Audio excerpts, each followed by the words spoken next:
Is Daggerheart the D&D Killer? Not quite, but it did make me rethink how I run games. I've got some fresh thoughts on this new RPG from the creators of Critical Role, especially how it stacks up against Dungeons & Dragons and where it might actually do things better. See, I've run D&D for years. I know the rules pretty well, and more importantly, I know how to make the game flow in an entertaining way.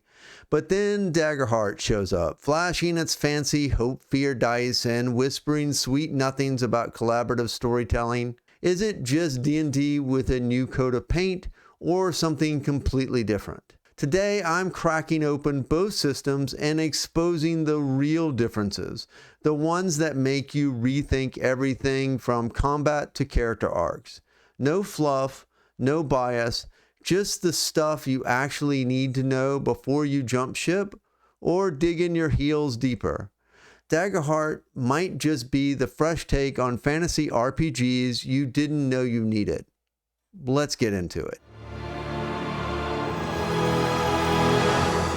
Now, don't get me wrong, I love D&D. I've run and played a lot of games over many years, but Daggerheart is not trying to be D&D but cooler. It's not a clone or reboot or desperate cry for attention. It's a completely different system that says, hey, what if instead of +3 modifiers and 17 conditions, we gave players emotional stakes, narrative tools, and a new dice system that was designed to encourage roleplay? Let's talk about 4 big ways Daggerheart flips the fantasy tabletop script and why every GM should at least give it a spin before going back to their CR14 Death Slug encounter. Hey, does all this talk of Daggerheart make you curious enough to want to give it a try? Do you want to see if the system is right for you, but you don't know where to check it out? Play on startplaying.games. And as a thank you for you watching, after you book the game session, the first time that you mention that you saw this on Evil Penguin RPG, I will refund you $5 off your booking fee. That's it. No catch. Not only that, if you're new to Start Playing and you use the link in the description, you'll get an extra $10 that you can spend on any game at Start Playing, even if you're not playing in one of my sessions, just for going through that link. This is perfect if you want to try this new game without the expense of buying the book, or you want to look at your old RPG game systems with fresh eyes. Spots fill up fast, and I can apply the discount after the session starts. So grab your seat at startplaying.games/GM/evilpenguin and let's make some unforgettable stories together. And don't forget to like and subscribe for more stuff like this in the future. So let me start by making a correction to my last video, and thanks to the wonderful subscribers to this channel that helped with the correction. I really appreciate you. If you haven't seen the video, it's my first impression of the game as a player playing for the very first time without a lot of pre-knowledge of the game. I'll put a link to this video in the description below. So I incorrectly stated that if you roll doubles, you get neither hope or fear. This was totally incorrect, and I apologize for that. I'm still learning. What actually happens when you roll doubles is that it's automatically a critical success, and you do get 1 hope, and you're able to remove 1 stress. So with that out of the way, let's talk about the dice. D&D gives you 1 d20 and a lot of praying. Daggerheart gives you 2 d12s, 1 for hope and 1 for fear. That's right, your character is rolling their vibes. Every time you try something risky, you roll both dice. If hope wins, great. You might succeed, but they still go well even if you don't. If fear wins, you can still succeed, but maybe not as much as you hope. Get it? And just like hope is a resource you can spend, fear is also a resource that the GM can spend. And I'll talk about this more later. There's a narrative flavor, tension, and yes, sometimes dramatic disaster. It's like the dice are writing fan fiction about your character's emotional arc. I do find this interesting in a lot of ways, but as I said, how well this works really depends on the group of players at your table. Next big shift, initiative. Daggerheart kicks initiative out the window like it owed it money. Instead, it uses the spotlight system. Basically, the GM or players decide who goes next based on what feels right narratively. Players can tag in, jump in, and support each other mid-action.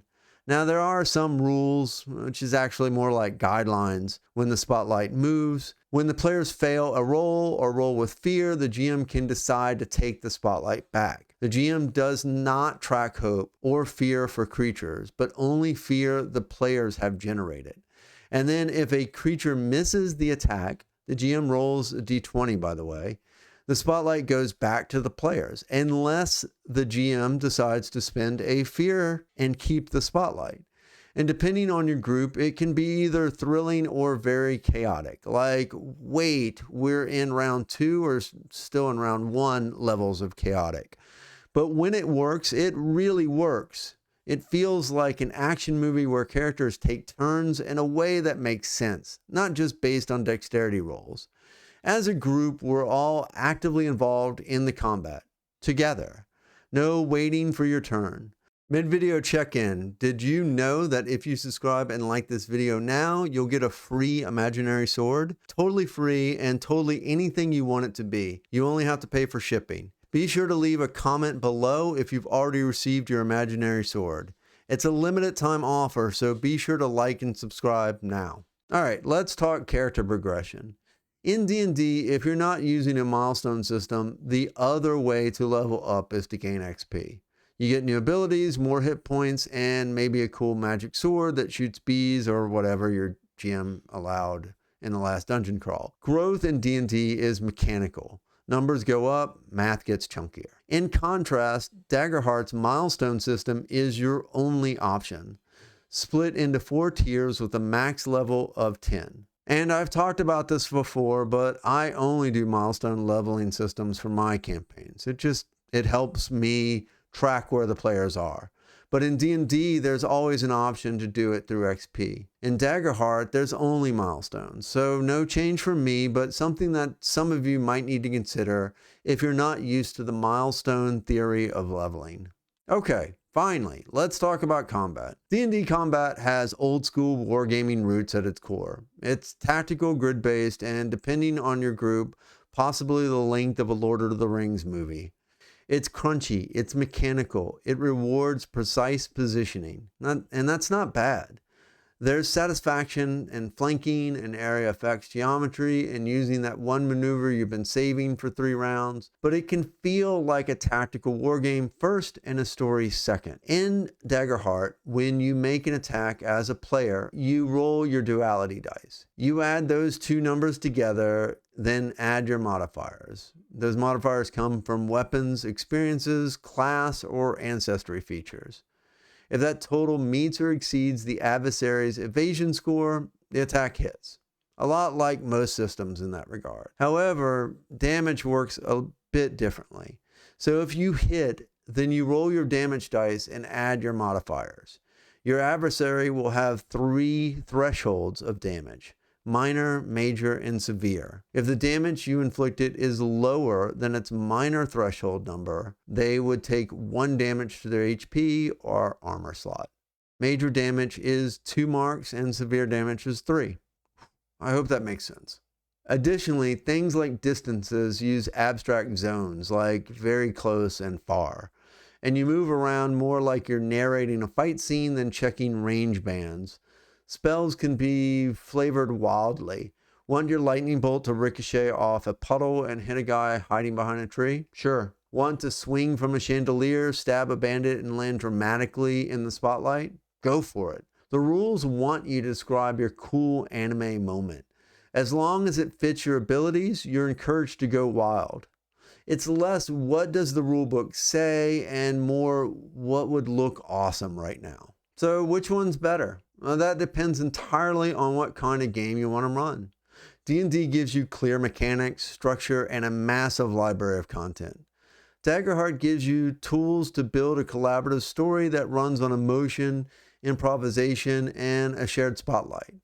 It's not about replacing D&D, it's about asking yourself, what kind of experiences do I want at the table this time? As a GM, Daggerheart asks you to trust your players, to ask them questions, to let go of control just a little bit more than usual, And that can be scary, but also it can lead to some of the most meaningful, weirdly emotional, and cinematic moments. So whether you're a D&D diehard or you love the idea of hope and fear, I think there's value in trying both. Stretch those GM muscles, explore different tools, and maybe, just maybe, let a little fear die decide what happens next. If you've run both, I'd love to hear your thoughts in the comments. What did you love? What did you not love? What drove you crazy? And most importantly, what did you feel when you rolled those dice? Hey, if you're enjoying this breakdown, go ahead and tap that like button. Or look me up on my socials, link in the descriptions below.